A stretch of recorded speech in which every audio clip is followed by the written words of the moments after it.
Just before the break, I put up the question of basically is where the priorities in terms of transportation should be.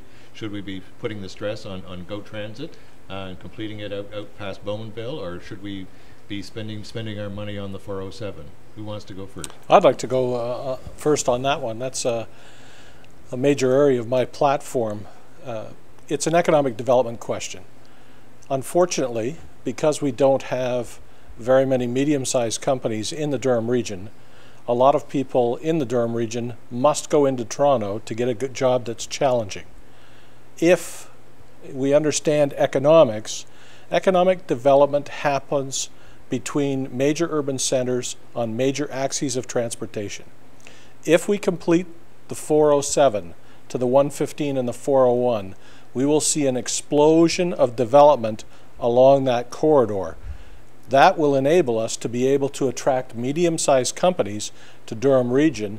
That in turn will allow a lot of people who currently have to go to Toronto to get a challenging job to get a job in Oshawa or Clarington or Whitby or Ajax or Pickering, and reduce Durham region's carbon footprint incredibly. But what's the yeah, well, you know, the other guys. Well, I want to challenge that a little bit. Sure. I mean, you look through every industrial park in Durham region. Yes. They're all half empty. Yes. So what's the difference between new industrial parks along 407 and the ones that currently exist? I'm not talking about industrial parks. In Durham region, we have a few large companies. We have tens of thousands of small companies. Right. What we lack are medium-sized companies. Yeah, well, your question was about the 407 and the... yeah, right. Yeah. With the 407, we can attract medium-sized companies. I don't want to build any more industrial strip plazas. I think we've got plenty of inventory in that area. I want to attract companies that are going to employ between 500 and 2,500 people. I would argue we've got plenty of room for that already. But So, we don't have the transportation infrastructure. Anyway, you don't drive. You're retired. Jeremy. When I filled out I filled out the survey, the 407 question was on there, and at the time I said no, I get for the 407 because I don't think the demand was there, and because there's no development here.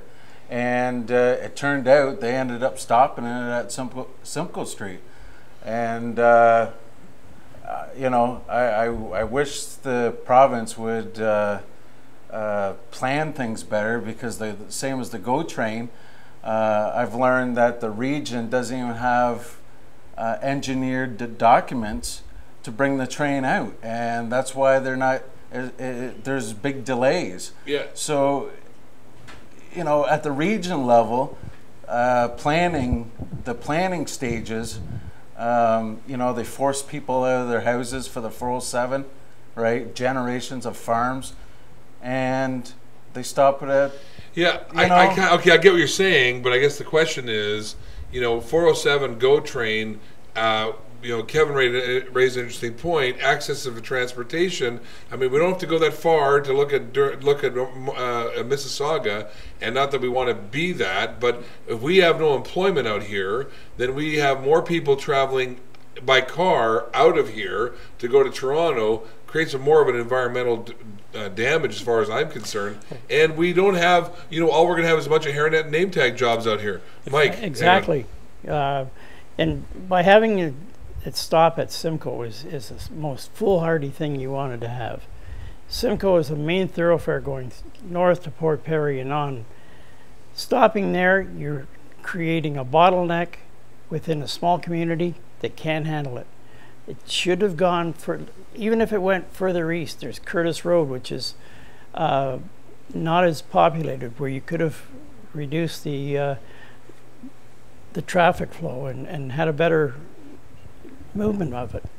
Can we get back to the original question, though, which was basically about how you're going to fund, if you're asked to fund one or the other, and let's face it, right now we're getting a half-assed job on both of them. Oh, yeah. So basically the question is, do you want a half-assed job on both of them, or do you want a good job on one of them? So, so the question is, do you build the 407 or do you build the GO train? Very You, quickly. you definitely build the 407. As a matter of fact, if I was running provincially, I would be advocating buying the 407 back. That was a mistake to sell the 407. We could own it. We could own the 407 from here onward, and that's kind of what I think that was on the plans. Yeah. So 407, you're saying? Absolutely. GO train. What do you say? Go train. GO train. 407 or GO train? You're a GO train. I think the technology and for time frames and that, the GO train would be a better response time for the public demand. Like we're looking at years to get the development for the 407, right? But people do need, encourage people to leave their cars at home and accessible transit. We need that. Are there. Go ahead. The tracks are there. I mean, it's just utilizing them. That's all. It is a good short-term project, but the long-term project is complete the 407. And even if you travel along the 407 going into Markham, once you get relatively close to the 404, you see an explosion of development in Markham. It continues that way, but the 407 actually is missing another major highway between the 400 and the 404. So there's a point on the 407 where you don't have any development. That's because it's too far from a major north-south highway.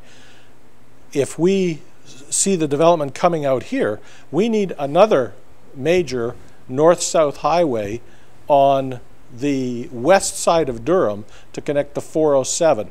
When you look at highway development and you look at economic development, it draws in blocks based on highway axes. The other thing that I think we need to do is we need a high-speed ferry from Oshawa to Rochester, but not for tourists. We need it for trucks, because the GDP of Durham region is $34 billion. The vast majority of that is headed to the east coast of the United States. We could make a tremendous impact on carbon footprint with a high-speed ferry from Oshawa to Rochester and put those trucks across the lake rather than drive them all the way around the lake. The Green Highway. Right. Something's got to happen, though. Yeah. Okay, let's move on to the other big environmental issue that's been facing Durham region over the last several years, actually, and that's the proposed incinerator, garbage incinerator in Curtis. I love the idea of the incinerator. You do you? Yeah, well, it's great. Yeah, well, anyway. I live in Pickering. I think Ajax. I think we should share the misery. I know, Kevin, that you've got some fairly strong some background in this, and maybe you'll share that with us. But I'm interested in the other people's doing. Basically, the part of the question is largely how do we ramp up alternatives? Because quite frankly, I think the incinerator as it's currently proposed is probably a dead issue now that we have a new environment minister and a new council coming in. So let's try and do this. I mean, I know we get long-winded on this one, so let's try and do this in 60 seconds for each one of you. We only have 1 minute left. Fine. I just quickly say that we need to look at other, like Nova Scotia. They killed their incinerator project and successfully their goal is zero to waste, and they're doing an excellent job down there. And I'd like to see Durham region learn from others and implement it instead of wasting taxpayers' dollars on studies and studies when something's already working. Been proven. Proven, yeah. Mike? Yeah, politicians being what they are, they're going to go after studies anyway. But I think incineration should not be an issue. We should go on with other ways of doing it. Kevin, this is your bailiwick. The leading technology for dealing with municipal waste is gasification. It's the most environmentally sound solution to the problem. But I would not put the system in Clarington. I would put it in Whitby by the steel plant and the paper plant. The reason for that is that those plants would be much more competitive if they were buying their power directly from the plant right beside them. In addition, a gasification plant could reduce the emissions of the steel plant tremendously, provide steam to the paper mill and allow that to get back online. And it would put it beside one of the worst environmental catastrophes in North America. The berms behind the steel plant contain almost 4 billion tons of automotive fluff. and a gasification plant could use that as fuel. We would use it as fuel, eliminate one of the worst environmental sites in North America, and provide electricity for 2 plants to allow them to operate more efficiently. Is that it? Yeah, I think we have to wrap on this one. Okay, we'll come back in a shortly with some more questions and take it from there. So say goodbye, Doug. Bye.